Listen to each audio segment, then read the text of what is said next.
konuşma. Allah'ınızdan belanızı istiyorsunuz. Aynı şekilde konuşuyorsunuz. Daireler değer kazanmış. Ya benim 2 tane dairem yok ki. 1 tane dairem var. Belediye emlak vergisini vesaire değerini yükselttiği zaman zaten olan gene bana oluyor. Yani. Benim 4 tane dairem yok ki burayı satayım ama parayı cebime koyup kaçayım. Zaten başımı soktuğum tek yer burası. Hani nerede? Cihan Haber gelmeyecek mi ya? Gelecek. Geliyor yolda. Evet. Soygun var, hizmet yok. Soygun var, hizmet yok. Soygun var. Vatandaş kızımlar. Sen de bak ya. Hadi canlar seyretmeyin. Çık abi. Abi bizim abi bizim şey. Çocuk falan da çekin Allah rızası için. Vatandaş uyuma. Vatandaş sahip çık. Falan da bakın çocukların oynadıkları yerlere de bakın. Vatandaş sahip çık. Yönetim istifa. Yönetim istifa. Yönetim istifa. Salak oğlum salak. Allah çarpsın. Ben sana boşuna mı diyorum? Duyduğu gibi dudak uçukladan astronomik rakamlar bulan harcamalarda çok daha verimli çalışabilecek.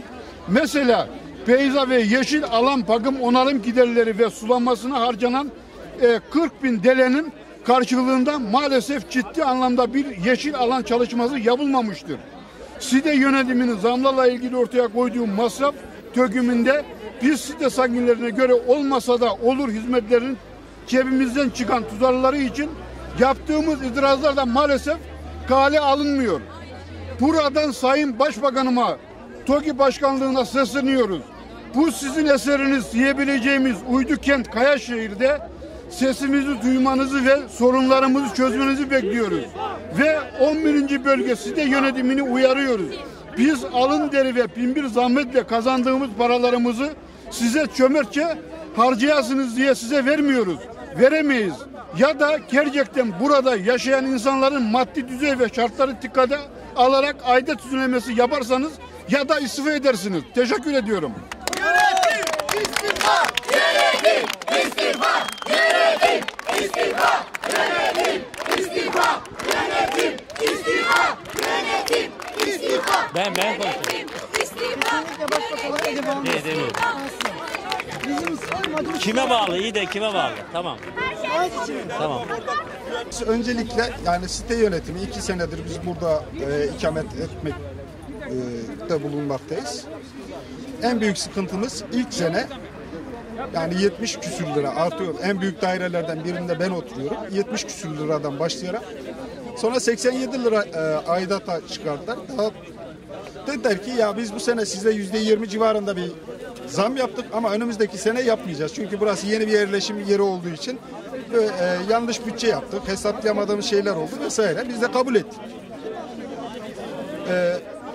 Dolayısıyla ikinci senede dolunca bu sefer %27 yaptılar. Peki bu sefer ne oldu?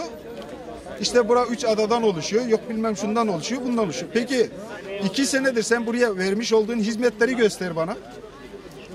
Sıfır var. Yani sıfır.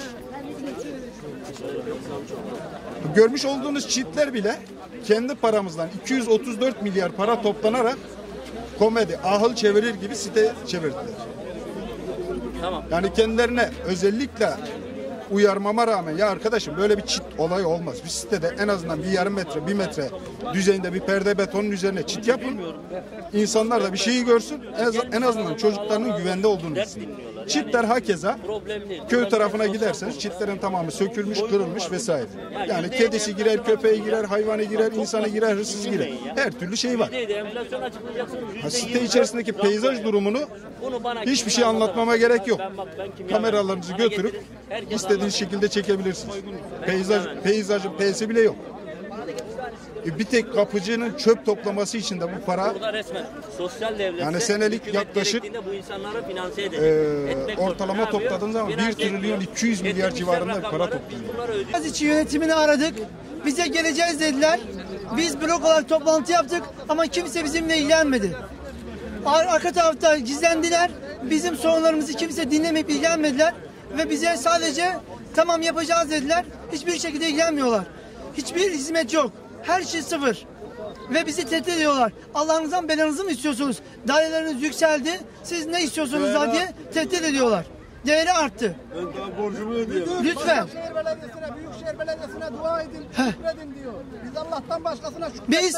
Biz başbakanımızı seviyoruz. Herkes bunu iyice bilsin. Bizi kimse onunla karşı karşıya getirmesin. Biz sadece hakkımızı istiyoruz.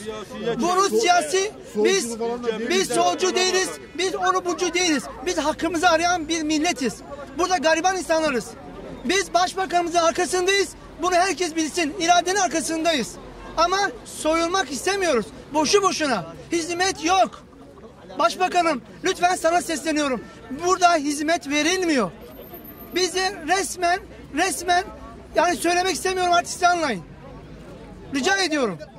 Birinci bölgede oturuyorum. Hani bu yönetimin hani bize bir uyguladığı bir şey yok. Anca zam artı geciktirdiği zaman faiz koyuyor. Hani banka bile bu kadar faiz koymuyor, geciktirmeler bile olsun. Ödeyemiyoruz. Şu an yönetim o kadar borç var ki niye bu zamların yüzünden?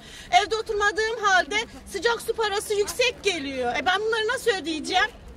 Yani biz buraya alt grup olarak geldik hepimiz. Bize burayı hani başbakanımız sağ olsun kendisi verdi. Hani bize fakiriz diye buraya geldik ama fakir diye bir şey yok burada. Herkes zengin gibi şey görüyor. Teşekkür ederim. Sağ olun.